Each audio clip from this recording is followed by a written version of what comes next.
کرنا یہ دین کا ایک شعبہ ہے، یہ ایک دین کا حصہ ہے۔ جب آپ کہتے ہیں اقامت دین تو یہ ایک وسیع موضوع ہے۔ حکومت اس کا ایک بہت اہم اور بہت ضروری شعبہ ہے، اور اس کا کرنا ازبز ضروری ہے، اور وہ میرا مطمع نظر ہے، وہ میری دعوت ہے، وہ میری سوچ ہے، میں یہ کام کرنا چاہتا ہوں۔ لیکن اس کا دین میں جو ہے وہ ایک خاص جگہ ہے، اور ایک خاص جگہ پر ہی جو ہے وہ اس کے ثمرات بھی زیادہ ہے، اس کے ثمرات محیط ہے تمام چیزوں کو، یہ بھی میں مانتا ہوں۔ لیکن دین میں بہرحال اس کی ایک اپنی جگہ ہے، وہ اصل الاصول دین کا نہیں ہے، وہ شریعت کا اصل الاصول نہیں ہے، وہ نبی کے بعثت کی وجہ نہیں ہے۔ نبی کی بعثت کی وجہ لوگوں کا خدا سے روشناس کرایا جانا ہے، لوگوں کا ایمان لانا ہے،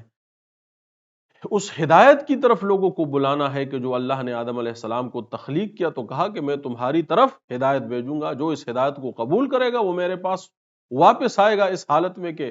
اونچے مرتبے والا ہوگا، عزت والا ہوگا۔ تو یہ ہدایت اس رسول کے جب ذریعے آتی ہے، اس کا پہچاننا یہ اصل اصول ہے، یہ بذات خود مقصد ہے۔ پھر اس ہدایت کی روشنی میں وہ جو پہنچا، اب اس کی روشنی میں اس کو اڈاپٹ کرنا، اس کے ذریعے سے اپنی اصلاح کرنا، اپنی روحانی اور جسمانی اور اپنی علمی اصلاح کرنا جو ہے یہ اس کا دوسرا مقصد ہے۔ اور تیسرا ہے یہ ہے کہ پھر اس کو معاشرے میں اور وہاں سے پھوٹتا ہوا وہ ریاست میں یہی رسول خدا صلی اللہ علیہ وسلم کی سیرت نبوی ہے